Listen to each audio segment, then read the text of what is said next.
guys, what I'm going to show you today is how you can fix Assassin's Creed Shadows not launching or opening, okay? Now, this is most likely going to be related to some of your files actually missing or with some problem with your, administration permissions, okay, inside of your computer, okay? So I'm actually going to show you two different ways that you can solve it.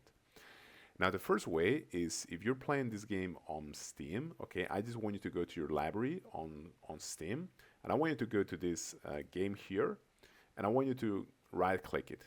You have to go to properties, then you have to go to install files, and you have to verify the integrity of the game files here. Now, if you have some file missings, this is actually going to make sure that you download the necessary files, okay? So this is actually a step that I recommend you do regardless, okay? Now, if this is still not working, what I recommend you do is that you locate your game folder, which in my case is this one here because I bought it from Steam, okay? And just locate your, Assassin's Creed Shadows file here, which is this one. Now, let's go to right click.